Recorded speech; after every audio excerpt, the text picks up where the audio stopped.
guys, welcome back to my channel. In today's video, I am going to discuss top 10 Java interview questions, and these are most frequently questions which has been asked, and this is video number 4 in Java interview series. So let's start the video. So here is the first question. What are the packages in Java? State some advantages. So packages, if you see, they are nothing but containers. So containers means it can store variety of classes or interfaces together. Okay, the functionality of the object decide how they are grouped. Here are some advantages of the packages. So first advantage, classes of other program can be reused. So if you are creating packages, then other classes or other program can reuse them. Two classes with the same can exist in two different packages. So if you are giving same name to two different classes, but they are in different package, so that is possible because of package, because it avoids naming conflict. Packages can hide classes, thus denying access to certain program and classes meant for internal use only. So if you are creating packages, then you can have a class which cannot be accessed by some other program or some other classes. So you can hide your classes also using packages, and they also separate design from coding. So there are many packages available, built-in packages, as well as you can create your own packages. So they does what? They separates your design as well as coding. Okay, so this was question number 1. Now let's jump to question number 2. My question number 2 is, how do you make a thread in Java? Give the examples. So thread, as you all know, it is nothing but a part of your program or process. So you can create threads in two ways. One is by implementing runnable interface, and another is by extending a thread class. Okay, so implementing runnable interface, and you can override run method. You can create thread object and call the start method. Okay, the thread class provides constructor and methods for creating and operating on the threads. So in my next slide, I will be showing you how you can create thread by using this interface and by using this class. So let me show you that. So here you can see I've just imported the package for thread class. So this is implementation of thread through thread class.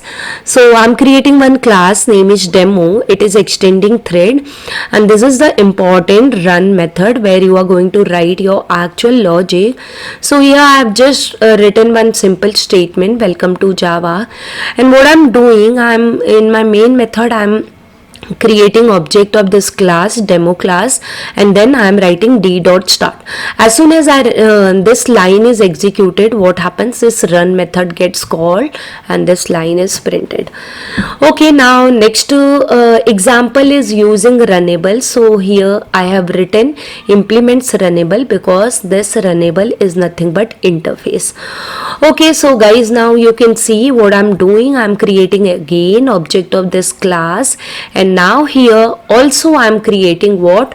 Object of thread, and in constructor I have passed for which class I am creating thread and what is my thread name.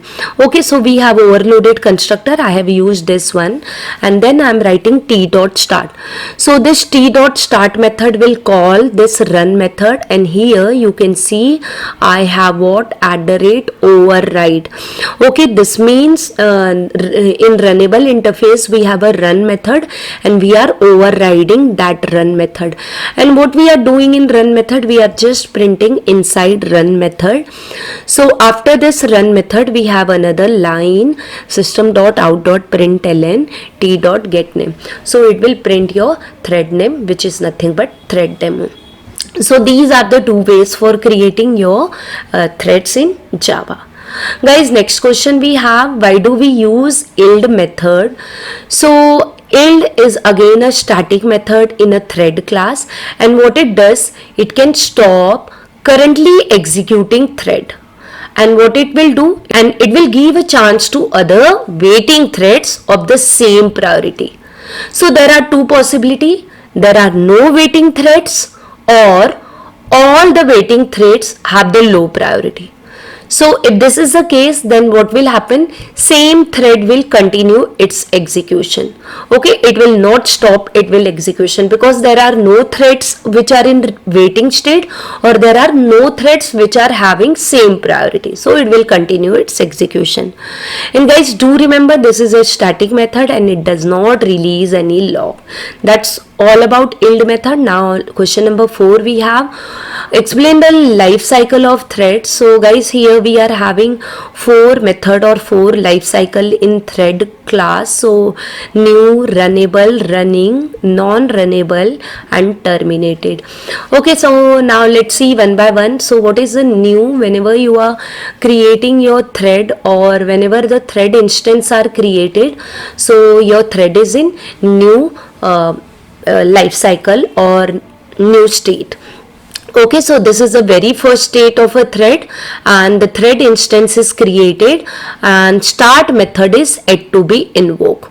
Okay, so here start method has not been invoked, just thread instance has been created and thread is alive now. Now the next method we have runnable. As soon as you call start method, but before invoking run method, the runnable method is called. Okay, whatever life state or states or life cycle we are having, they all are nothing but method or kind of method in our Java coding. So here a thread can also return to the runnable state from waiting or sleeping. So if you have put your thread in waiting or sleeping state, then also you can come back to runnable state. Okay, so now, so runnable state, whenever you have called the start method but run method has not been called, it is in between start and run. Then running method, the thread enters the running state after run method is called, and here the execution of thread begins. Okay, so whatever logic you have, you write in run method and that is executed, and that state is called running states. Now the fourth method we have, or the fourth state we have as non-runnable. A thread is alive over here, but it is not in running state. Typically it returns to the runnable state after some time. Okay, so because of some of the reason, the thread has been taken to non-runnable state because some of the method sleep or some of the method has been called, so it has taken non-runnable state. Now the last is what? Terminated. The thread enters the terminated once it completes the execution of run method, and here your thread is not alive. Okay, so these were the 5 life cycles of thread. Now question number 5 we have comparison between notify and notify all. If there are threads who are in waiting pool and you want to send a signal to particular thread or a single thread, then you can call the notify method. And suppose there are so many threads which are in waiting pool and you want to send signal to all the threads, then you can call notify all method. So it will send a signal to wake up all the threads. Okay, now then question number 6 we have as, what are the different keywords for exception handling in Java? So this question is for exception handling. So there are 3 important keywords which we use in exception handling: try, catch, finally. Okay, here is a mistake, it should be finally. Try, catch, finally. Okay, there are 2 more keywords, throw and throws, but these are the important keyword.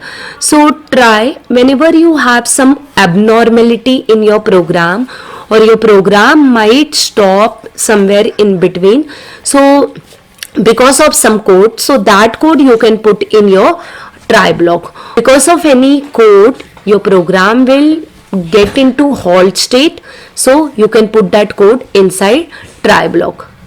So try block must have corresponding catch block or a final block. It's not mandatory that after try you should have catch, after try you can have finally clause also.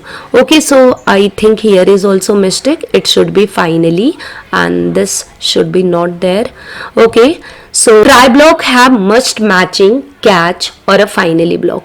It's not mandatory that both should be there. You can have try, catch, try finally, or try, catch finally. You can have in this way also.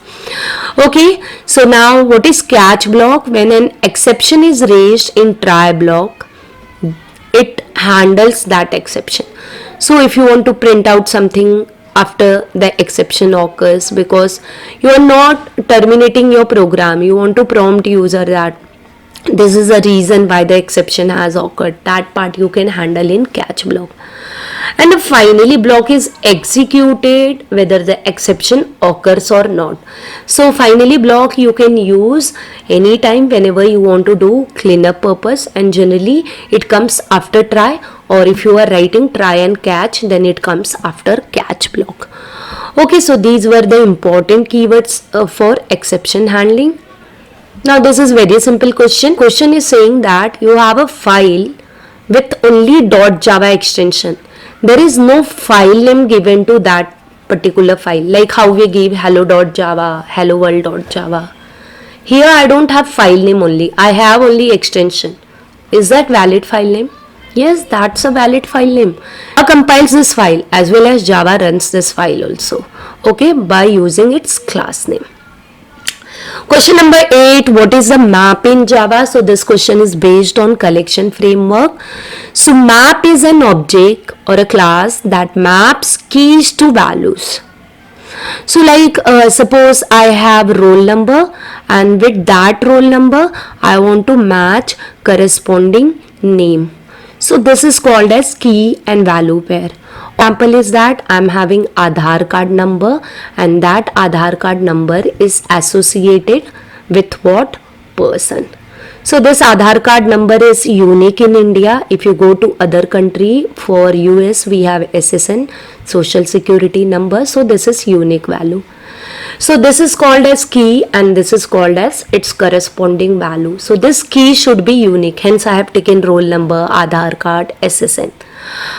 So it cannot contain a duplicate keys, and each key can map to only one value. So for example, if I have taken roll number 1, here I should have some value to that roll number, and then I can't repeat this roll number again. So hence each key is mapped to only one value.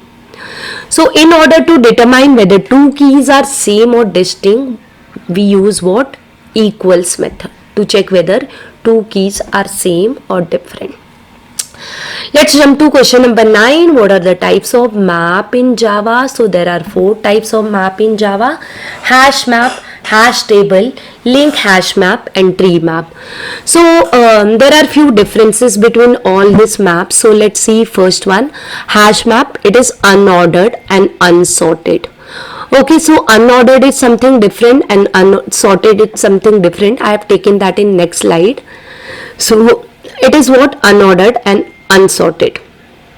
So it is good choice when there is no emphasis on order. You don't want to maintain order, you want to store random value, then you can go with this hash map. Okay, also it allows one null key and multiple null values. So, and does not maintain any insertion order. So even null keys are allowed and null values are allowed. So if you have such requirement, you can use this hash map. Then we have a hash table. So it does not allow anything null. And hash table methods are synchronized. So whenever you are having multiple threads running a particular hash table variable, it is not going to create any problem because it is synchronized. And then since it is synchronized, so it is what? The performance is little slow with this hash table.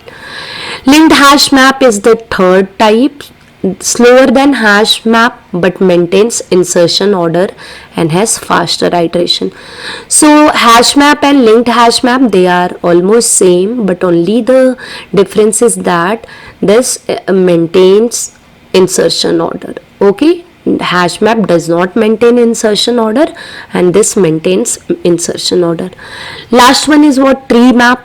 So what it does, it is a sorted map. So your values will be sorted. Okay, so these were the 4 types of map in Java. Now the last question, what is ordered and sorted when it comes to collection in Java? So do you feel ordered and sorted are the same? Do let me know in comment box what is your answer about this question. Okay, let me just explain this. So order means values are stored in a collection in a specific order, but the order is independent of the value. So the order does not depend on the value, like how we have alphabetical. So if I put in alphabetical, that will become sorting. If I put in number wise, that will become what? Sorting. Here my values are stored in what order, means what? The value which has come first, that will have the first order, then second order and third order. And sorted means what? The collection has an order which is dependent on the values of the element. So here if I am having what some values, for example ABC, PQR, XYZ. So let me take this value ABC, XYZ and PQR. Okay, so PQR. So sorting means, sorting over here is what? My value will be in sorted order. So ABC will come, then PQR will come, then XYZ will come. Okay, so here my order is dependent on the value of the element. And the example for sorted is what? Sorted set. An example for order is what? List. So guys, these were the 10 questions for today's video. I hope you really enjoyed this video and you like the questions also. Do let me know in comment box whether you like the questions or not. Also let me know what improvement I can do for this type of Java interview questions. So thank you guys for watching my video. If you are new to my channel, please subscribe to my channel. If you have any kind of query or if you have any doubt, you can put in comment box, or you can connect me through my Telegram channel, or I'm there on Insta, Facebook. You can connect through any social media. The handler and links are given in description box. So thank you once again guys for watching my video till end. I'll see you in my next video. Till that, bye bye and take care.